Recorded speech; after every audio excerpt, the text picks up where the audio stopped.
अब हम लोग बढ़ते हैं अपने नेक्स्ट चैप्टर की तरफ। And next chapter is elasticity, heat and thermodynamics. तो वैसे देखा जाए तो इस अलग अलग कई सारे चैप्टर्स हैं छोटे छोटे, बट मैंने इनको कंबाइन कर रखा है। ठीक है, और इसको हम as a one unit study करेंगे।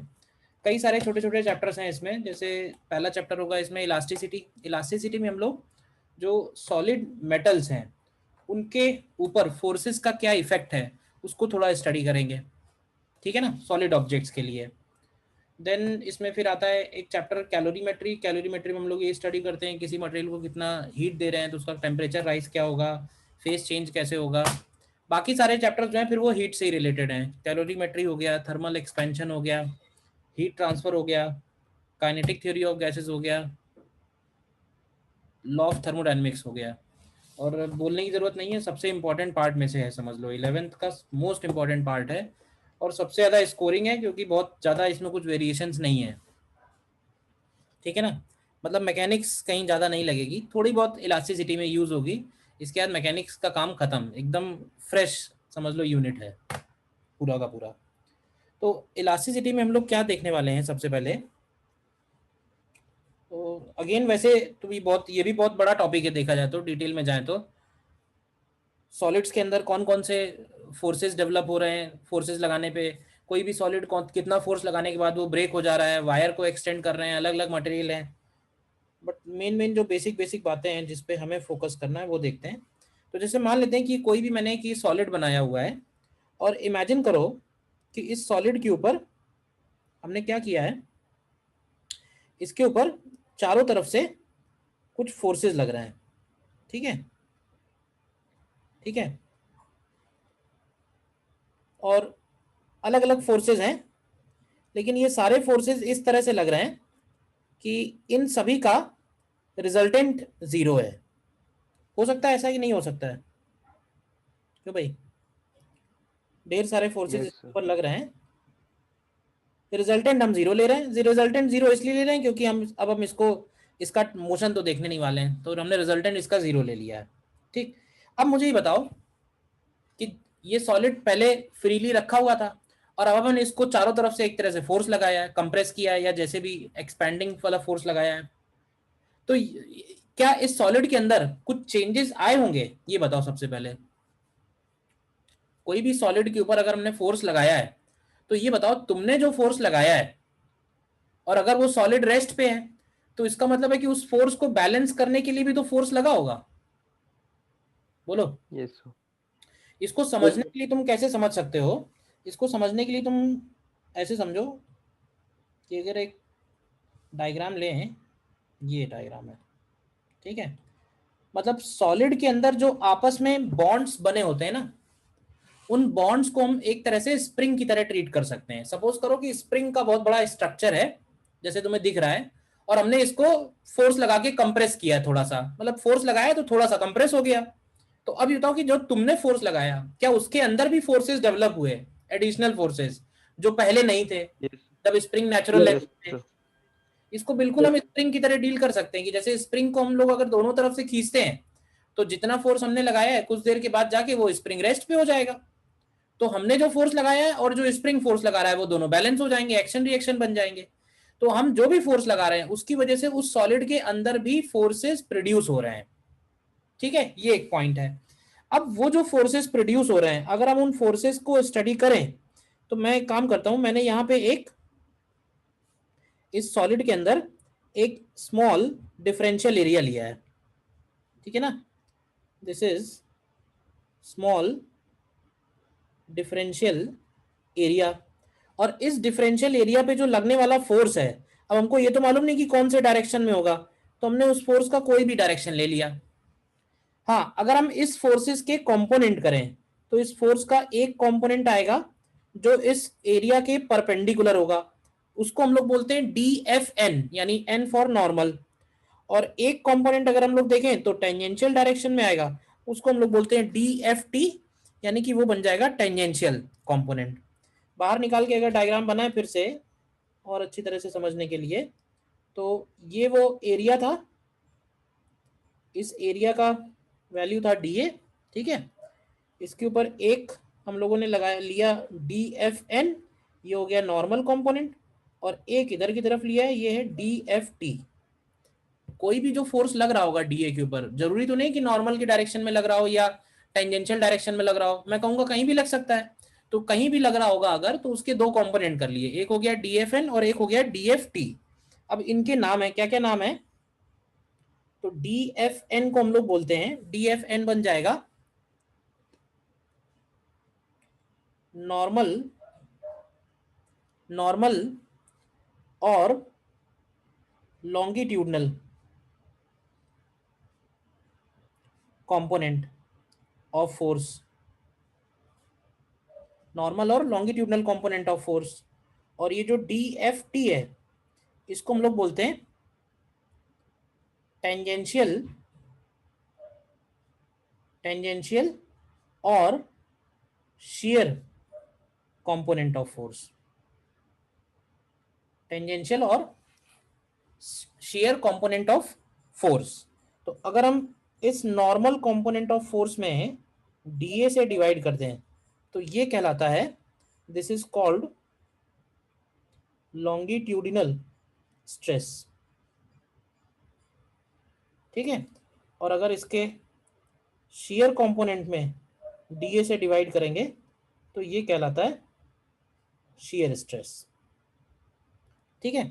इसको तुम दो तरह से फील कर सकते हो। जैसे मान लो दीवार है, दीवार के ऊपर तुमने फोर्स लगाया, तो मैं कह सकता हूँ कि फोर्स दो तरह से लगाया जा सकता है, या तो दीवार के परपेंडिकुलर, सरफेस के परपेंडिकुलर, और या फिर सरफेस के अलोंग टेंजेंशियली। तो वो जो टेंजेंशियल वाला कंपोनेंट है that is called share component, और जो एरिया के परपेंडिकुलर वाला कंपोनेंट है that is called normal component और लॉन्गिट्यूडनल। तो नॉर्मल कंपोनेंट जो है वो लॉन्गिट्यूडनल स्ट्रेस डेवलप करेगा, और टेंजेंशियल कंपोनेंट जो है वो शेयर स्ट्रेस डेवलप करेगा। तो सबसे पहले पता होना चलना चाहिए what is stress, and stress दो टाइप के किस तरह से हैं। इतना क्लियर है? बताओ। नोट कर लो, इसमें कुछ नोट करना है तो। लॉन्गिट्यूडनल स्ट्रेस जो है, लॉन्गिट्यूडनल स्ट्रेस को हम लोग प्रेशर भी बोल सकते हैं, ध्यान रखना। बट ये कि प्रेशर वर्ड का जो यूज है वो हम लोग नॉर्मली फ्लूइड्स में करते हैं। फ्लूइड्स का अंदर दो चीजें आ गई, लिक्विड्स और गैसेज आ गए। सॉलिड के लिए जब हम लोग बात करेंगे तो हम लोग लॉन्गिट्यूडनल स्ट्रेस वर्ड यूज करते हैं, है एक ही चीज। लिक्विड का जो प्रेशर होता है, लिक्विड का pressure, it is a kind of longitudinal force on the surface which is in contact.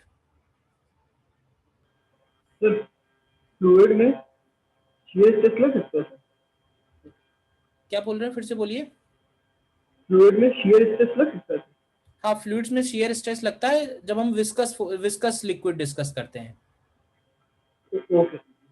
जैसे सॉलिड में जो शियर वाला फोर्स है वो हो गया फ्रिक्शन, जिसको हमने स्टडी किया था, फ्रिक्शन फोर्स ही तो है। एक सरफेस दूसरे सरफेस पे जो टेंजेंशियल डायरेक्शन में फोर्स लगाती है दैट इज फ्रिक्शन। तो सॉलिड में जो फ्रिक्शन है वो शियर स्ट्रेस बनाता है, और लिक्विड में जो शियर स्ट्रेस है वो विस्कस फोर्स बनाएगा। लिक्विड लेयर और लिक्विड लेयर के बीच में जो शियर डायरेक्शन में फोर्स लगेगा। तो आइडियल लिक्विड के लिए हम लोग ये फोर्स नेग्लेक्ट कर देते हैं, लेकिन अगर नॉन आइडियल लिक्विड है, प्रैक्टिकल लिक्विड है, तो विस्कस फोर्स होगा, ठीक है। तो अब इसमें ज्यादा बड़ा चैप्टर नहीं है वैसे, है तो इसमें एक ही पॉइंट जिसको हमें स्टडी करना है, that is Young's modulus of elasticity. तो उसी का हेडिंग डालते हैं। नेक्स्ट हेडिंग पड़ेगा यंग्स मॉडुलस ऑफ इलास्टिसिटी, ठीक है। इसको हम लोग y से डिनोट करते हैं। और अब हम लोग अपना जो डिस्कशन है वो लॉन्गिट्यूडनल स्ट्रेस में ले जाते हैं सारा का सारा। तो ऐसे मान के चलते हैं कि एक हमारे पास थिन रॉड है, रॉड हो सकता है या कोई वायर हो सकता है, ठीक है। और इस वायर का या रॉड का ये नेचुरल लेंथ है, नेचुरल लेंथ है जब हमने इसके ऊपर कोई भी एडिशनल फोर्स अप्लाई नहीं किया है। लेकिन क्या हमको मालूम है कि अगर हम इसके ऊपर फोर्स अप्लाई करेंगे तो क्या इसका लेंथ थोड़ा इंक्रीज हो जाएगा? क्यों भाई? तो सपोज हमने इसके ऊपर अगर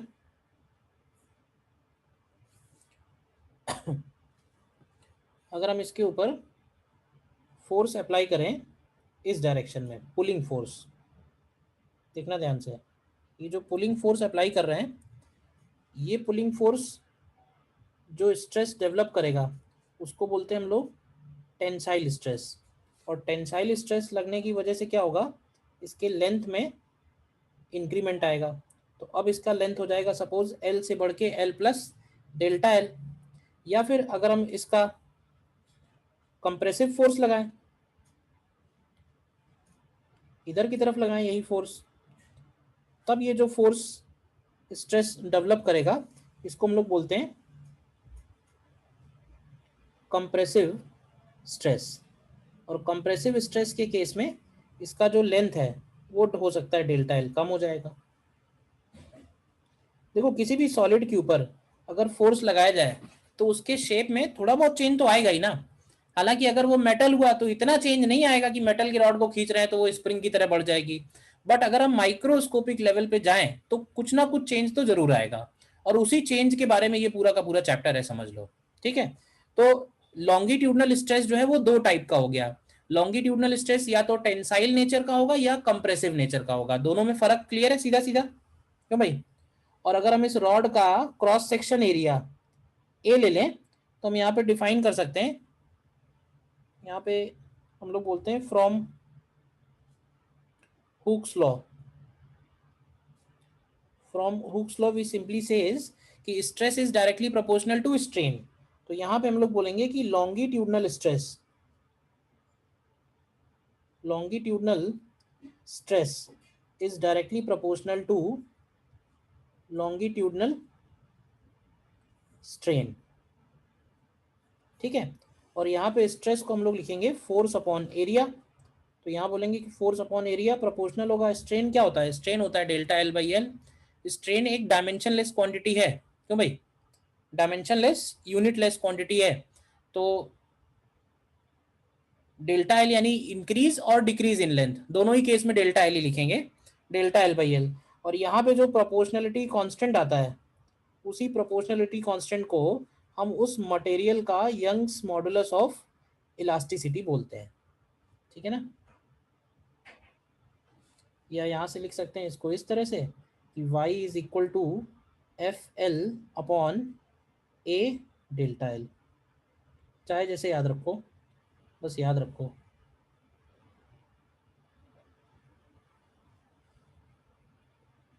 ठीक है, हालांकि इस रॉड का जो बिहेवियर है, तुम अगर पुरानी बातों से रिलेट करना चाहो तो रॉड का बिहेवियर बिल्कुल स्प्रिंग जैसा ही है, बताओ है या नहीं है। इस रॉड का जो बिहेवियर है वो एग्जैक्टली स्प्रिंग जैसा ही है। इस रॉड के ऊपर जब हम लोग फोर्स एफ लगा रहे हैं तो इस रॉड में इंक्रीमेंट आ रहा है, और यही बात हम लोग स्प्रिंग के लिए भी बोलते हैं कि जब इस स्प्रिंग के ऊपर हम लोग फोर्स लगाते हैं तो स्प्रिंग के लेंथ में इंक्रीमेंट आता है। तो अगर हम दोनों को इक्वेट करके इनमें रिलेशन निकालना चाहें, जिससे हम कई बार क्या है कि रॉड को रिप्लेस कर पाए एक स्प्रिंग से, तो हम यहाँ देखेंगे कि स्प्रिंग कांस्टेंट, यहाँ पे फोर्स को क्या लिखते हैं, यहाँ पे लिखते हैं F upon A is equal to Y times delta L by L. तो यहाँ से एफ को लिखेंगे, ध्यान से देखो, वाई ए अपॉन एल और into delta L.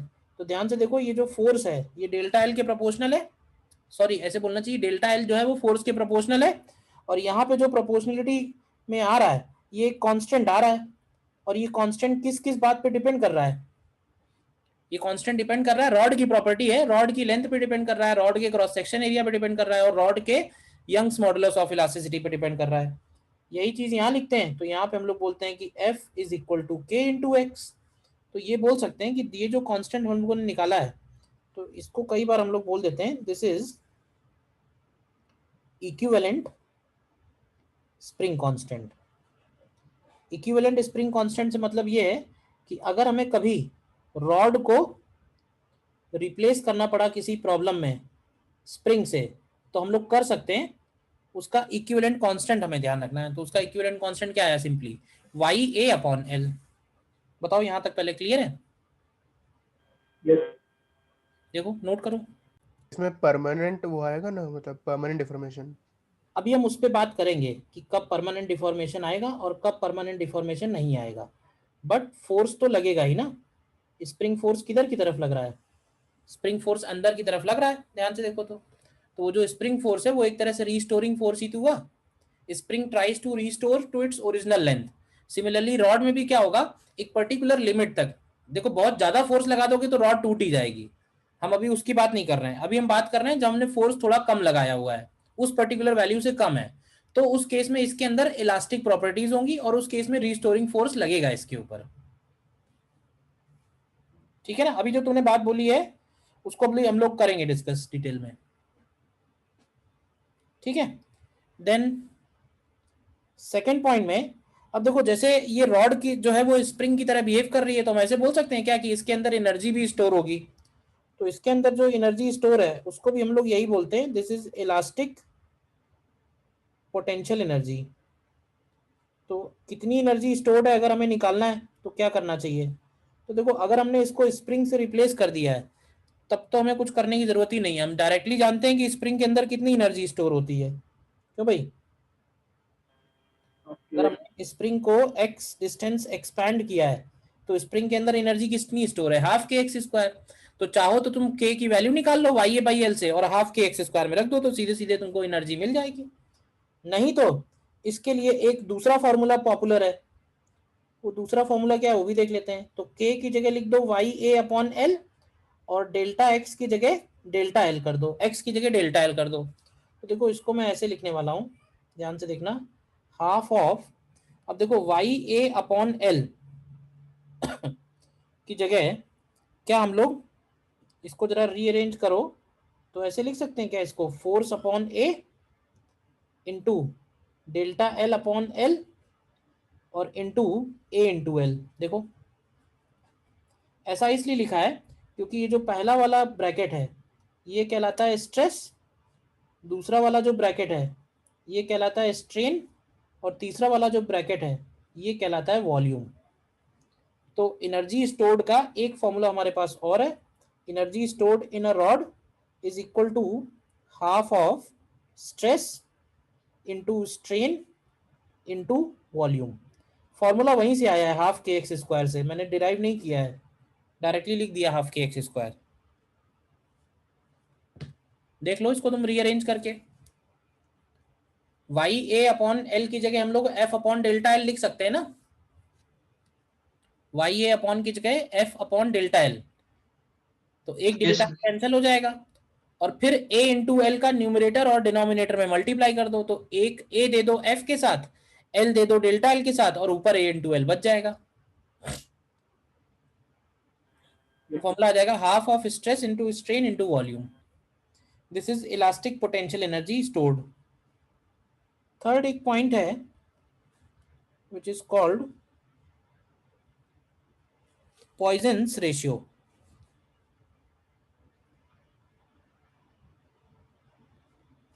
Poisons ratio, Poisson's ratio हमें ये बताता है कि जैसे कोई रॉड है और उस रॉड पे हम फोर्स लगा के उसको एक्सटेंड कर रहे हैं, तो प्रैक्टिकली क्या होगा,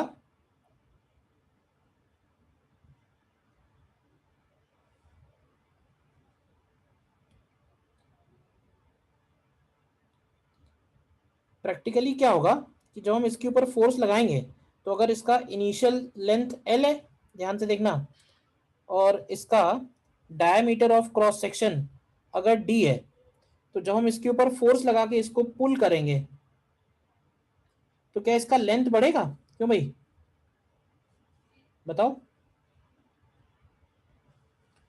और क्या ऐसे बोल सकते हैं कि क्योंकि लेंथ बढ़ेगा तो इसका क्रॉस सेक्शन जो है वो कम होगा, तो सपोज इसका लेंथ बढ़ के हो गया एल प्लस डेल्टा एल, देखो लेंथ इसका इंक्रीज होके हो गया एल प्लस डेल्टा एल, तो इसका जो डायमीटर है, इसका जो डायमीटर है, डायमीटर, तो ये डायमीटर की वैल्यू हो जाएगी डी, इसको मैं लिखता डी प्लस डेल्टा डी हूँ, लेकिन हमको मालूम है कि ये जो डेल्टा डी आएगा ये निगेटिव आएगा। बताओ अगर डेल्टा एल पॉजिटिव है तो डेल्टा डी निगेटिव होगा। तो यहाँ पे हम लोग डिफाइन करते हैं Poisson's ratio is equal to minus of, इसको बोलते हैं हम लोग transverse strain, ratio of transverse strain upon longitudinal strain, transverse strain upon longitudinal strain. Minus sign हमने इसलिए लगाया हुआ है क्योंकि ये वैल्यू हमें पॉजिटिव चाहिए फाइनली। अब हमको मालूम है कि अगर डेल्टा एल पॉजिटिव होगा तो डेफिनेटली डेल्टा डी निगेटिव होगा और वाइस वर्सा। तो कहने का मतलब एक माइनस साइन तो जरूर आएगा, तो वो इसलिए माइनस साइन हमने पहले से रखा हुआ है, या फिर केवल मैग्नीट्यूड रखोगे तो कोई बात ही नहीं है। ट्रांसफर्स स्ट्रेन का मतलब बस हुआ जो समझ नहीं आई। ट्रांसफर्स वाले डायमेंशंस हैं उसमें क्या चेंज आया, और लॉन्गिट्यूडनल का मतलब है कि लॉन्गिट्यूडनल वाले जो डायमेंशंस है उसमें क्या चेंज आया है। इसमें कुछ समझने वाला है ही नहीं बहुत ज्यादा। रॉड के नहीं सर, आ रहे हो, फोर्स फोर्स फोर्स लगाया तो एल प्लस डेल्टा एल हुआ। रॉड का लेंथ बढ़ेगा, रॉड का लेंथ बढ़ेगा तो उसका क्रॉस सेक्शन एरिया कम होगा। तो क्रॉस सेक्शन एरिया कितने रेशियो से कम हो रहा है और लेंथ कितने रेशियो से बढ़ रहा है, वो उस मटेरियल का पॉइजंस रेशियो बनेगा। ऐसा तो नहीं सर कि डी माइनस डेल्टा डी होगा ना। अरे यार तुम माइनस लिख लो, पता नहीं तुम मैथ में क्यों कंफ्यूज हो जाते हो। लो माइनस लिख देता हूँ। सर लो आपने लिख दिया, हमने कहा शायद कुछ नहीं नहीं, रीजन तुम हो। कहोगे वो लिख देते हैं। लो समझने के ऊपर फोकस रखा करो यार, मैथ के ऊपर फोकस रखोगे तो परेशान ही रहोगे। मैंने सिंपली ये बोला कैलकुलस जब भी लगाते हैं तो प्लस ही करते हैं ना, X plus D X, Y plus D Y. फिर जब यस नेगेटिव सर। होती है वो वैल्यू तो अपने आप नेगेटिव आ जाती है। तो इस पॉइंट ऑफ व्यू से डेल्टा डी लिख दिया था। अब जब हम डी प्लस डेल्टा डी लिख रहे हैं तो इसका मतलब है कि जो डेल्टा डी है वो विद साइन है। अब तुमने डी माइनस डेल्टा डी लगा दिया है तो मैं कहूंगा कि डेल्टा डी जो है वो विदाउट साइन है। बोलो। Yes sir. उससे कुछ फर्क नहीं पड़ना है, चेंज इन लेंथ ही है। जैसे एक एग्जांपल इसमें समझ लेते हैं कि फॉर एग्जांपल अगर अगर तुमसे ये कहा जाए कि अगर वॉल्यूम कांस्टेंट है, हालांकि ऐसा हमेशा नहीं होता है, जब हम मटेरियल को पुल करते हैं ना तो उसका इंटर एटॉमिक स्पेसिंग चेंज होता है। तो कई बार वॉल्यूम नहीं भी कांस्टेंट होता है, वॉल्यूम कांस्टेंट नहीं होता है इसीलिए ये पॉइजंस रेशियो डिफाइन किया जाता है कि वॉल्यूम में क्या चेंज आ रहा है वो हमें पॉइजंस रेशियो बता देगा। तो सपोज अगर वॉल्यूम कांस्टेंट है तो वॉल्यूम कांस्टेंट का मतलब होगा, वॉल्यूम को हम लोग लिखेंगे पाई आर स्क्वायर एल, क्यों भाई। और अगर ये वैल्यू कांस्टेंट है तो क्या यहां से हम लोग ये लिख सकते हैं 2 times of delta R by R plus delta L by L equal to 0। ये कैसे लिखा, क्लियर है? बताओ। यस तो यहां से अगर तुम minus of delta R by R divided by delta L by L करो, क्यों, तो क्या ये वैल्यू 1/2 आई, यानी कि 0.5। तो अगर वॉल्यूम कांस्टेंट है तो सिग्मा की वैल्यू 0.5 आ रही है। इसका मतलब सिग्मा 0.5 से अगर कम या ज्यादा हुआ तो वॉल्यूम में चेंज आएगा। बात समझ में आई? इसीलिए डिफाइन कर रहे हैं पॉइजंस रेशियो। वॉल्यूम कांस्टेंट हम हमेशा नहीं बोल सकते हैं इस चैप्टर में। क्लियर है? देखो नोट करो,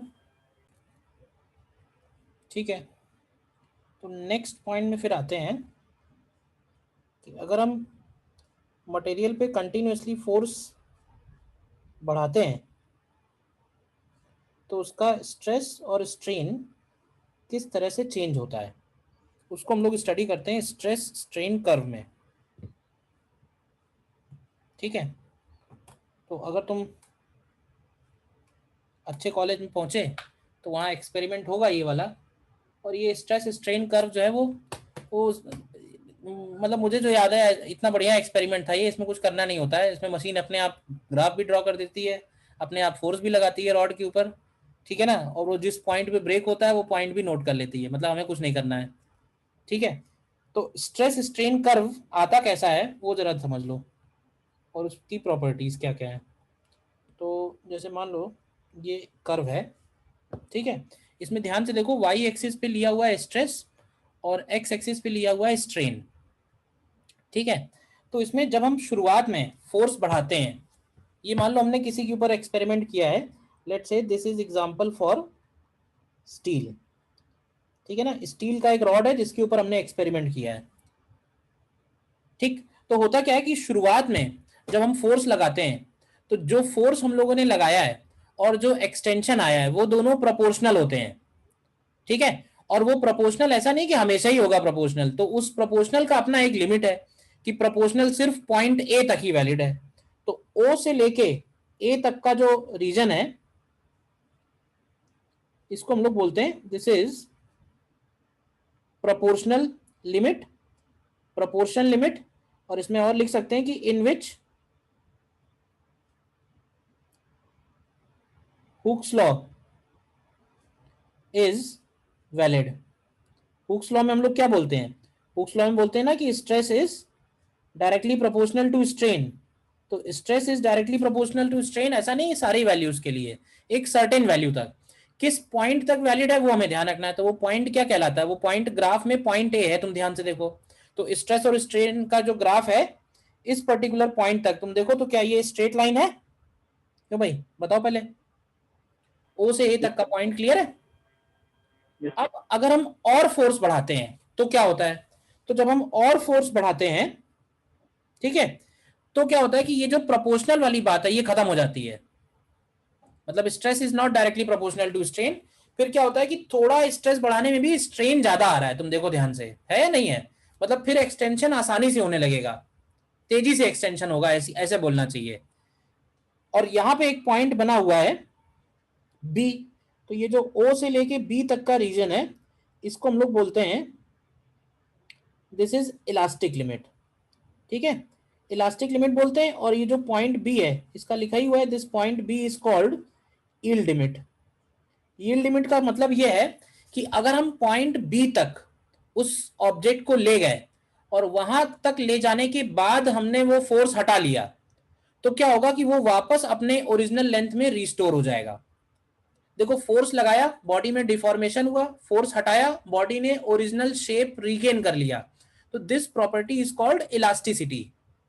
अगर बॉडी के अंदर इलास्टिसिटी नहीं है तो हम लोग बोलते हैं कि बॉडी इज इन इलास्टिक, या फिर बोलते हैं बॉडी इज प्लास्टिक जिसमें परमानेंट डिफॉर्मेशन आ रहा है। लेकिन हर एक बॉडी में कुछ ना कुछ परमानेंट डिफॉर्मेशन आता ही है एक पर्टिकुलर वैल्यू के बाद। तो इस पर्टिकुलर ग्राफ में जो वो परमानेंट वैल्यू है वो है पॉइंट बी, ठीक है। पॉइंट बी तक अगर हम स्ट्रेस हटाएंगे तो वो अपने ओरिजिनल शेप में आ जाएगा, लेकिन अगर पॉइंट बी के बाद हम इसको जैसे ही ले जाएंगे सी पॉइंट के आगे तो फिर जब हम छोड़ेंगे तो उसमें वापस जब वो ओरिजिनल लेंथ में आएगा ना तो उसमें परमानेंट डिफॉर्मेशन होगा, जिसको उसने ग्राफ में परमानेंट सेट का नाम दिया हुआ है। देखो तो what is point B, what is point C, clear है क्यों भाई? यस ठीक है ना। फिर क्या किया गया है, फिर इसमें और फोर्स बढ़ाया हुआ है। देखो तो फोर्स अगर हम और बढ़ाते हैं तो फिर क्या होता है, फिर बहुत तेजी से स्ट्रेन बढ़ता है, तुम देखो ध्यान से, ठीक है। और ये वाला जो रीजन है इसका, ये हम बोल सकते हैं दिस इज इन इलास्टिक और प्लास्टिक रीजन। इन इलास्टिक और प्लास्टिक रीजन का मतलब ये वो रीजन होगा जिसमें बॉडी के अंदर परमानेंट डिफॉर्मेशन आ रहा है, ठीक है।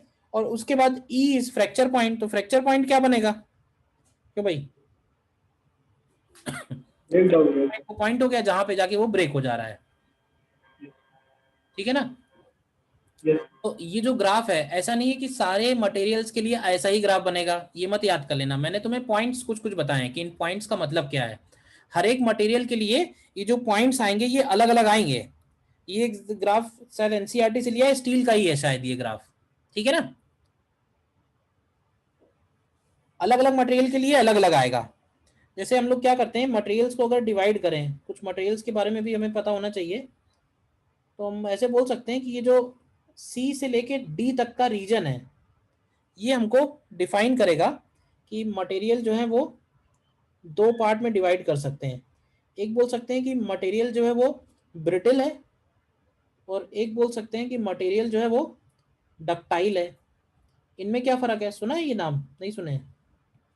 ब्रिटल एंड डक्टाइल, क्यों भाई? ब्रिटल के लिए बोलते हैं कि इनका लेस परमानेंट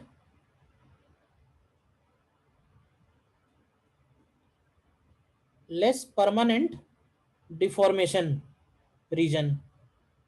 मतलब इन मटेरियल्स में क्या होगा, ब्रिटल में, ब्रिटल जैसे ही अपनी इलास्टिक लिमिट क्रॉस करेंगे, ठीक है ना, परमानेंट सेट क्रॉस करेंगे, मतलब ये बोल सकते हैं कि इनका फ्रैक्चर पॉइंट और पॉइंट सी बहुत पास पास हैं, मतलब ये जल्दी से ब्रेक हो जाएंगे, तो ब्रेक हो जाएंगे, hence they are called brittle. ठीक है, डक्टाइल क्या होंगे? डक्टाइल के लिए हम लोग बोलेंगे कि डक्टाइल मटेरियल के अंदर परमानेंट डिफॉर्मेशन लाना आसान है, लार्ज परमानेंट डिफॉर्मेशन। तो जरा बताओगे कि अगर हमें किसी मटेरियल को थिन शीट्स में कन्वर्ट करना है या उसके वायर्स बनाने हैं, पतले वायर्स बनाने हैं, तो कौन सा मटेरियल होना चाहिए, ब्रिटल और डक्टाइल। डक्टाइल? क्यों भाई? डक्टाइल। तो जैसे अगर थिन वायर्स बनाने हैं या थिन शीट्स बनानी है तो उनके लिए डक्टाइल मटेरियल प्रेफर्ड होगा। और ब्रिटल किसके लिए होगा, ब्रिटल मटेरियल? हम्म हम्म रॉड की। ब्रिटल मटेरियल कहाँ यूज होता है? वो ब्रिटल मटेरियल यूज होता है हेलमेट्स के केस में, ठीक है ना, जितने भी क्रैश हेलमेट्स होते हैं उसमें हम लोग ये इंश्योर करते हैं ऐसा ना हो कि फोर्स लगे तो उसके अंदर परमानेंट डिफॉर्मेशन हो जाए। परमानेंट डिफॉर्मेशन नहीं होना चाहिए, ब्रेक हो जाना चाहिए वो जैसे ही फोर्स लगे, ठीक है ना। तो क्रैश हेलमेट्स अगर डिजाइन हो रहे हैं तो brittle material, thin wire thin sheets के केस में डक्टाइल मटेरियल। दोनों में फर्क ये है कि ये वाला जो रीजन है ये ब्रिटल के लिए हाई होगा और डक्टाइल की ये रीजन बहुत कम होगा। डक्टाइल वाले जल्दी ब्रेक हो जाएंगे, ऐसे ब्रिटल वाले जल्दी ब्रेक हो जाएंगे, डक्टाइल जो है वो देर से ब्रेक होगा। सर सी से डी तक के पॉइंट में हाँ जितना डिफॉर्मेशन होगा हाँ, वो बिल्कुल भी रिस्टोर नहीं होगा। नहीं रिस्टोर होगा थोड़ा सा, बट उसमें परमानेंट डिफॉर्मेशन आ रहा है ना, इसीलिए उसने लिखा हुआ है। जैसे ये जो एग्जांपल बना हुआ है ना, ये बना हुआ है पॉइंट सी पे, कि अगर हम पॉइंट सी पे ले जाके छोड़ते हैं तो ये वायर जब वापस अपने ओरिजिनल स्टेट में जाएगा ना तो उसमें इतना स्ट्रेन बच जाएगा, ये है कहने का मतलब। और सर उसके बाद अगर हम फोर्स लगाएंगे मतलब हाँ, जो सी से डी तक है। अलग अलग वैल्यू है, मतलब ऐसा कुछ सेट नहीं है, मतलब कुछ सेट नहीं है ऐसे, जितना डेटा दिया है उतना ही में फोकस करो, अपने आप से कुछ नहीं बोल सकते हैं। अच्छा सर। ऐसा हो सकता है थोड़ा सा रिस्टोर हो जाए sir but majority part restore नहीं हो रहा है। और सर डी पे क्या हो रहा है? डी पे उसका बोल रहे हैं हम लोग, डी एक तरह से पॉइंट डिफॉर्मेशन रीजन है, हालांकि डी और ई में ज्यादा फर्क नहीं है। नॉर्मली बुक्स में डी एक ही पॉइंट बना रहता है, डी और ई एक ही मान के चलो, कि जैसे ही हम डी क्रॉस करेंगे तो उसका स्ट्रेस की वैल्यू थोड़ी रिड्यूस होती है और वो ब्रेक हो जाता है अपने आप। मतलब मटेरियल जो फोर्स लगा रहा है वो फोर्सेस रिड्यूस हो जाएंगे डी पॉइंट के बाद, लेकिन उसके बाद उसको रोकना पॉसिबल नहीं है कि हम यहाँ पे उसको रोक लें, फिर तो ब्रेक होना ही है उसको, ठीक है ना। ये ग्राफ बना हुआ है, अगर कहा जाए कि वायर को ब्रेक करना है तो कितना फोर्स लगाना पड़ेगा, तो वायर को ब्रेक करने के लिए डी पॉइंट तक ले जाना पड़ेगा, ई पे नहीं ब्रेक होगा। ई तो यहाँ, ई वाली वैल्यू तो यहाँ आएगी ना, ई पे ब्रेक नहीं होगा, वो ले जाने ब्रेक करने के लिए डी ले ही जाना है उसको, ठीक है ना। तो डी को ही हम बोल सकते हैं D is called breaking stress, breaking stress,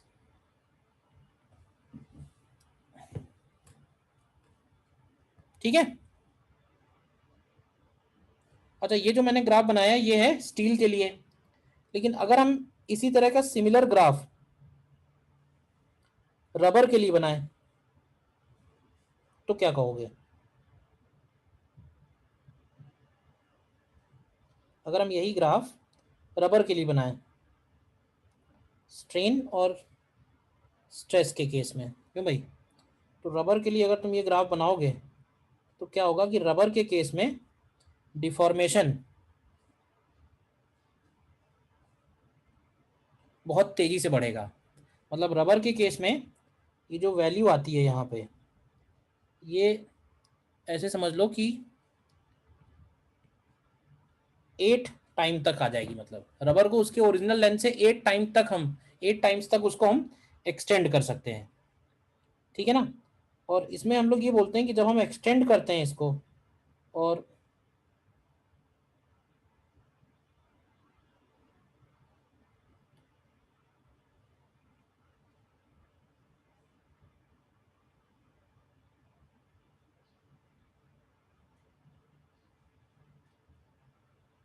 ऐसे समझ लो कि जब हम इसको एक्सटेंड करते हैं यानी वैल्यू बढ़ाते हैं तो ये जो है जाने वाला ग्राफ लेगा, लेकिन जब हम इसको वापस नीचे लेके आते हैं मतलब धीरे धीरे फोर्स हटा के छोड़ते हैं ओरिजिनल लेंथ पे आने के लिए, तो ये स्ट्रेस की वैल्यू सेकंड केस में कम हो जाती है। तो इसको हम ऐसे बोल सकते हैं कि जाते समय क्या होगा, जाते समय ये जो पूरा एरिया होगा ये work done by external agent होगा विच विल बी पॉजिटिव, और यही वर्क डन उसको करना पड़ा उसको एक्सटेंड करने के लिए। लेकिन जब वो वापस आएगा ओरिजिनल लेंथ में तो वापस आते समय जो उसको नेगेटिव वर्क मिलेगा, तो नेगेटिव वर्क उसको थोड़ा कम ही मिलेगा क्योंकि वापसी के वक्त स्ट्रेस की वैल्यू थोड़ी कम हो जाएगी। तो क्या होता है कि इस केस में अगर हम इस रबर को स्ट्रेच कर रहे हैं और वापस ओरिजिनल लेंथ में ला रहे हैं तो उसमें क्या होगा, हर बार कुछ एनर्जी का लॉस हो रहा है, और यहाँ पे जो लॉस ऑफ एनर्जी है वो इस लूप के एरिया के बराबर बनेगी, या ऐसे बोल दो कि प्रोपोर्शनल होगी। Loss of energy is directly proportional to area of loop. और इसलिए ये जो रबर्स हैं ये यूज होंगे किसमें, शॉक एब्जॉर्बर्स में। शॉक एब्जॉर्बर्स का क्या काम है, उनका काम ये कि सडनली वो large amount of energy store कर लेंगे और बाद में फिर वो धीरे धीरे उसको रिलीज करेंगे, तो क्या होगा, कुछ एनर्जी लॉस हो जाएगी। तो वो जो लॉस हो रही है वो हिस्टेरेसिस की वजह से हो रही है, ये वाला लूप बन रहा है इसमें। बोलो अब क्या डाउट है।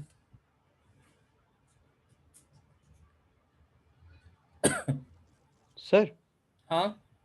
हम ये कह रहे हैं जो ऊपर ग्राफ बना है तो उसमें जैसे हम लगातार खींचते जाएंगे तो ऐसे खींचता चला जाएगा, लेकिन जैसे हम सी पर छोड़ देते हैं हाँ तो उसमें 1% या उससे कम का परमानेंट सेट आ जाएगा, परमानेंट डिफॉर्मेशन आ जाएगा।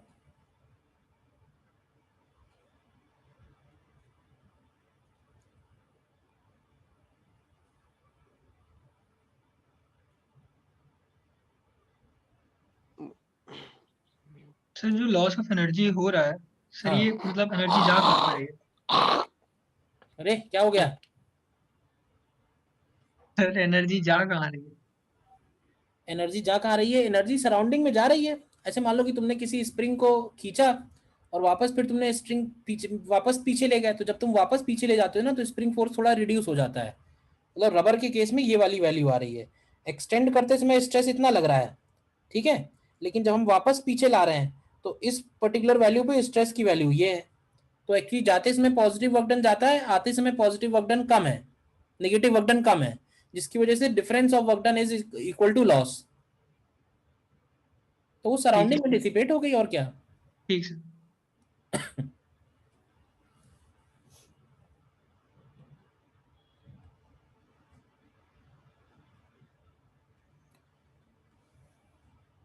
ठीक है, क्वेश्चंस इसके ऊपर हमको करने फिर, लेकिन पहले एक दो बातें और पढ़ लेते हैं। देखो वैसे सिलेबस में सिर्फ यंग्स मॉडुलस ऑफ इलास्टिसिटी ही है डिटेल में, इसी के ऊपर प्रॉब्लम भी हमको फोकस करने हैं। एक दो बातें और हैं वो और देख लो।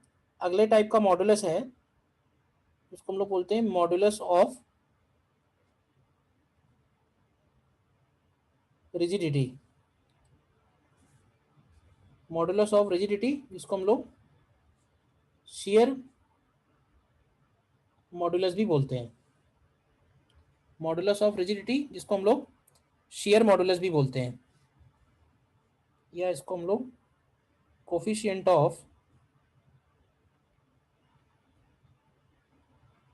रिजिडिटी भी बोलते हैं। ठीक है, शियर फोर्स अगर हमें लगाना है तो मान लेते हैं कि मैंने ये एक एग्जांपल लेते हैं, और ये एक क्यूबॉइडल ऑब्जेक्ट है, ध्यान से देखना, और इस ऑब्जेक्ट को हमने ग्राउंड पे फिक्स करके रखा हुआ है, ध्यान से देखो, ठीक है। और इसके ऊपर हम लोग क्या करने वाले हैं, इसके ऊपर इसके अपर सरफेस पे हम लोग टेंजेंशियली फोर्स लगाने वाले हैं, मतलब ऊपर से। ऐसे इमेजिन करो कि कोई मोटी सी किताब है और उसको हमने ऊपर वाले सरफेस पे टेंजेंशियली फोर्स लगाना शुरू किया है, तो सामने से देखने पे जो उसका क्रॉस सेक्शन रेक्टेंगल था, क्या वो क्रॉस सेक्शन रेक्टेंगल रह जाएगा या चेंज हो जाएगा, क्यों भाई? रोम्बस जैसा हो जाएगा। हाँ, कुछ रोम्बस जैसा हो जाएगा। तो मान लेते हैं कि अगर हमने इसके ऊपर फोर्स लगाया और इसकी सिचुएशन इस तरह की बन जा रही है, इसकी जो साइड्स हैं वो इस तरह से आगे निकल गई, देखो।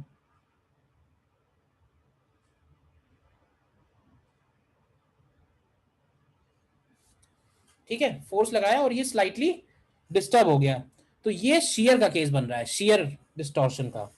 तो ये वाला एंगल अगर हम लोग थीटा ले लें, ठीक है, और ये मान लें कि ये यहाँ से यहाँ x डिस्टेंस आगे निकल गया, और ये हाइट भी मान लेते हैं d है, तो यहाँ पे हम लोग डिफाइन करते हैं क्रॉस सेक्शन एरिया, इसका a ले लेते हैं। तो शेयर स्ट्रेस होता है, shear stress is equal to F upon a, और शेयर स्ट्रेन होता है tan थीटा, और tan थीटा की वैल्यू भी लिख सकते हैं x अपॉन डी। तो हुक्स लॉ अगर यहाँ पे लगाएं तो हम यहाँ बोलते हैं कि F upon a will be directly proportional to tan theta, और यहाँ पे जो कांस्टेंट ऑफ प्रोपोर्शनलिटी है इसको हम लोग रिप्रेजेंट करते हैं ईटा से, तो ये हो जाएगा ईटा tan थीटा, या इसको लिख सकते हैं eta into x upon D.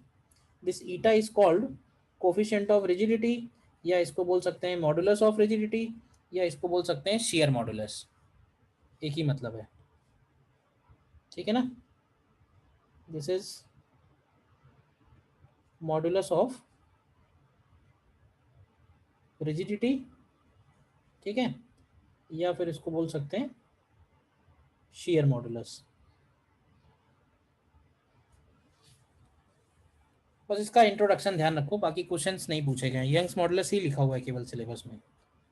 और थर्ड टाइप का एक मॉडुलस है which is bulk modulus. Bulk modulus का भी यूज जो है थोड़ा बहुत थर्मोडायनेमिक्स में आएगा, और थोड़ा बहुत हम लोगों ने साउंड वेव्स में देखा था।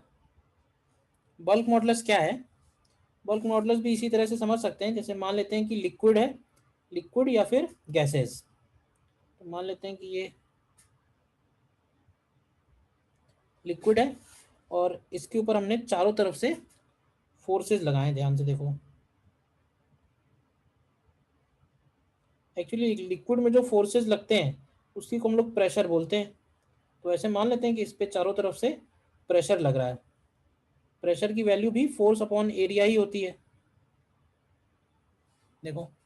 तो इस प्रेशर की वजह से मान लेते हैं कि ये प्रेशर P है, और अभी इस वक्त इसका वॉल्यूम V है। अब अगर हम प्रेशर इंक्रीज करेंगे, मान लो प्रेशर को इंक्रीज किया P प्लस डेल्टा P, तो बताओ कि वॉल्यूम का क्या होगा?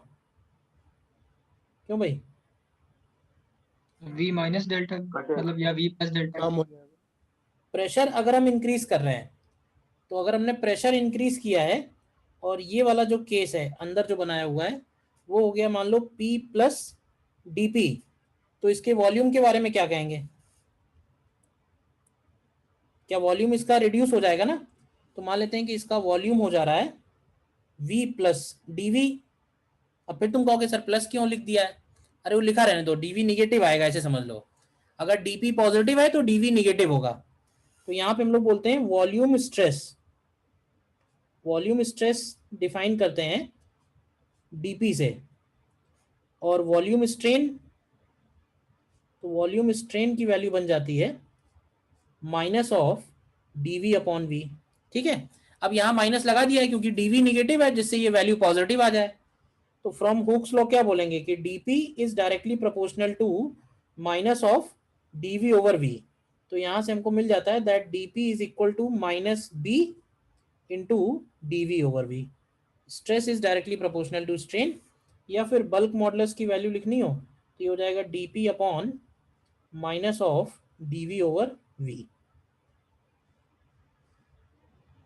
ठीक है। बल्क मॉडुलस की जरूरत हमें कहीं कहीं पड़ती है, जैसे हमें साउंड वेव में ही पड़ी थी थोड़ी सी, और गैसेस में थोड़ा सा काम आएगा।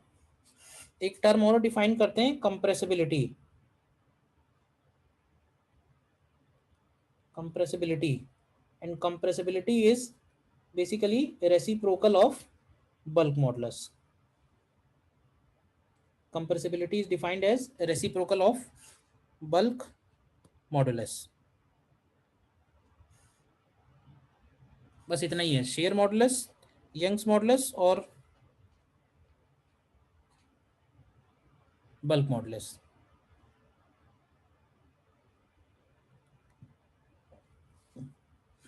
देखो ध्यान से, कुछ डाउट है पूछो। ठीक है, देखो क्वेश्चन करो इसमें।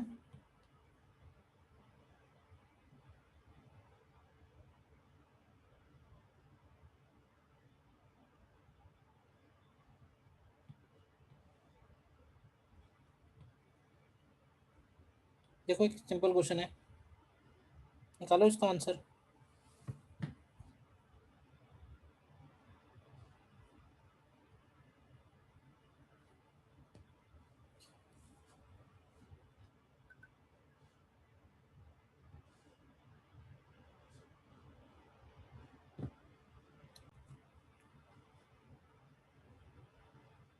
हाँ सीधा क्वेश्चन है, इसका आंसर 2.4 इंटू 10⁻⁻5 मीटर आना चाहिए।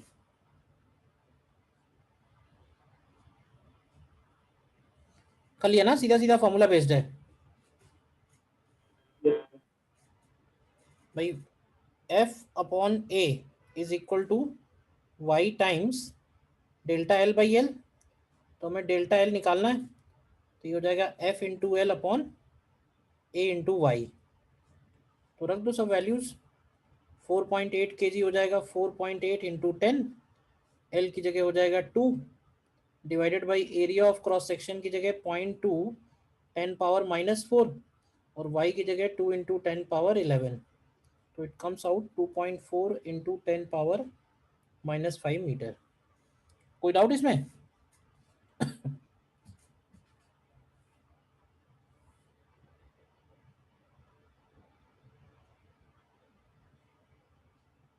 नेक्स्ट देखो, नेक्स्ट करो।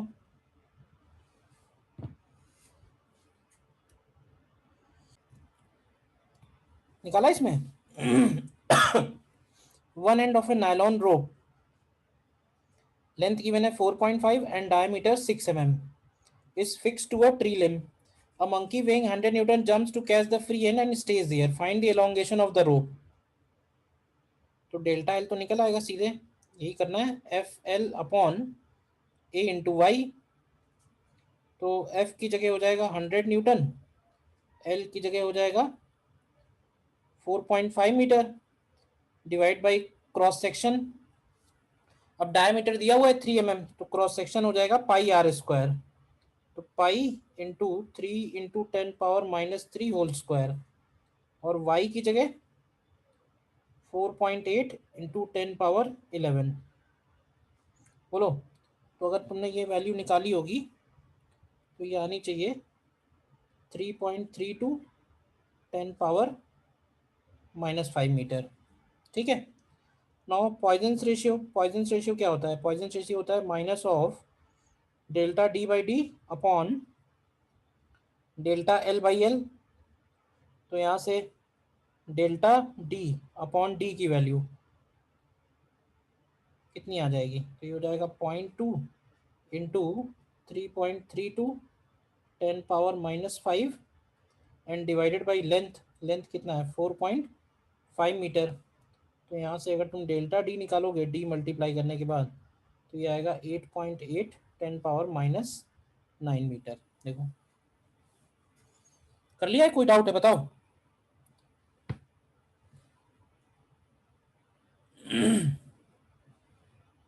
क्लियर है? Yes sir. और देखो,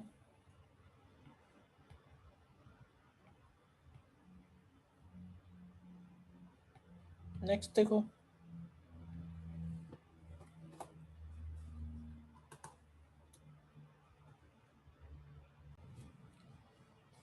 इस केस में कह रहा है 1 kg 2 kg है, ब्रेकिंग स्ट्रेस ऑफ मेटल दिया है, what should be minimum radius of wire if it is not to break. तो देखो इसमें टेंशन निकाल सकते हो एटवुड मशीन में, याद है क्या फॉर्मूला लगता है? क्यों भाई, 2m1m2 upon m1 plus m2 into जी।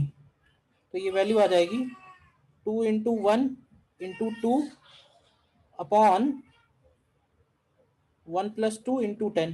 देखो कितना बनेगा ये टेंशन।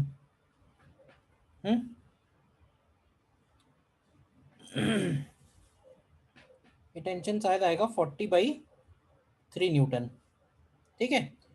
और ब्रेकिंग स्ट्रेस का मतलब होगा टेंशन अपॉन एरिया, तो टेंशन अपॉन एरिया है 2 × 10⁹ तो यहाँ से एरिया की जगह लिख देना πr², तो ये हो जाएगा 40/3 डिवाइडेड बाई 2 × 10⁹, तो यहाँ से r निकालो कितना आता है, तो ये आना चाहिए 4.6 10⁻⁻5 मीटर।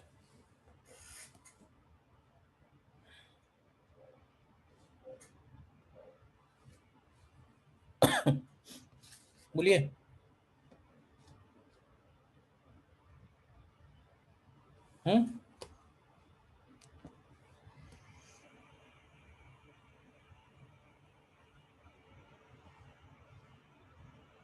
क्लियर है? Yes sir. और देखो एक अच्छा क्वेश्चन है, अब इसके बाद क्वेश्चन ही करने हैं, कुछ और बताने के लिए तो और कुछ नहीं है। नेक्स्ट ये देखो क्वेश्चन,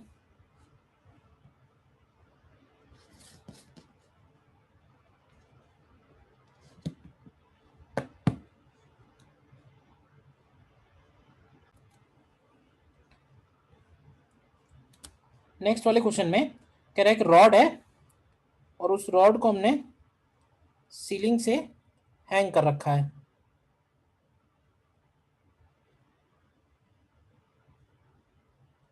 ठीक है, और उस रॉड का वेट W है, क्रॉस सेक्शन एरिया A है, लेंथ L है, और यंग्स मॉडुलस ऑफ रॉड दिया हुआ है Y।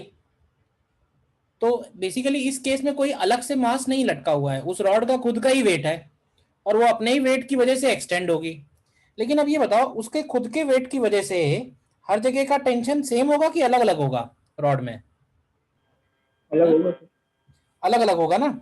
तो ऐसी सिचुएशन में क्या करना होगा, हमें एलिमेंट लेके निकालना पड़ेगा। तो मान लेते हैं कि हम x डिस्टेंस पे एक dx विड्थ का एलिमेंट लेते हैं, ध्यान से देखना। तो ये जो हमने x डिस्टेंस पे एलिमेंट लिया है, सबसे पहले ये बताओ कि इस पॉइंट पे टेंशन कितना लग रहा होगा। टेंशन निकाल सकते हैं, टेंशन की वैल्यू इस पॉइंट पे बनेगी पूरा का पूरा W डिवाइडेड है L लेंथ पे और हमें चाहिए X लेंथ पे। देखो ध्यान से, W × X/L। तो स्ट्रेस कितना होगा, स्ट्रेस की वैल्यू होगी टेंशन अपॉन एरिया, तो ये हो जाएगा W × X/A × L। देखो, और इस एलिमेंट का ऐसे ध्यान से देखना, इस एलिमेंट का हम लोग नेचुरल लेंथ मान के चलेंगे dx, और इसका लेंथ बढ़ेगा, तो बढ़ने के बाद मान लेते हैं कि इसका लेंथ बढ़ने के बाद हो गया dx + dy, यानी जो इंक्रीमेंट हुआ है लेंथ में वो dy है। तो जरा बताओगे कि इसका स्ट्रेन क्या होगा। स्ट्रेन को लिखेंगे हम increment in length upon initial length dy/dx। तो यहाँ पे हम लोग इसमें यूज करते हैं stress is equal to y × strain. देखो, तो स्ट्रेस की वैल्यू है यहाँ पे W × X/A × L equal to y × dy/dx। तो dy को एक तरफ रखो, बाकी सब कांस्टेंट उधर ले जाओ, कांस्टेंट हो जाएंगे W/YAL और x dx इधर रखो, इंटीग्रेट करते हैं क्या आएगा। तो x की लिमिट जाएगी 0 से L, तो यहाँ से तुम्हें इंक्रीमेंट इन लेंथ Δy मिल जाएगा। देखो ध्यान से क्या मिलेगा, W × L/2AY मिलेगा। तो एक केस ये वाला ध्यान रखो कि भाई अगर वेरिएबल का कोई केस होगा तो एलिमेंट लेके कैसे इंटीग्रेट करेंगे।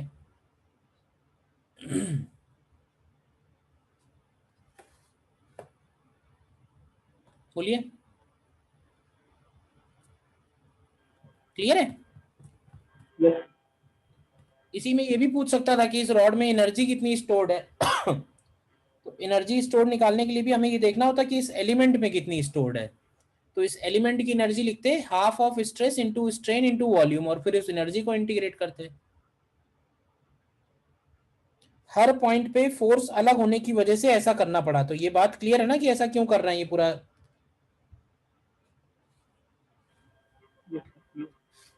Yes sir. इसमें सबसे ज्यादा स्ट्रेन तो सबसे ऊपर ही होगा। सबसे ज्यादा स्ट्रेन सबसे ऊपर होगा, करेक्ट।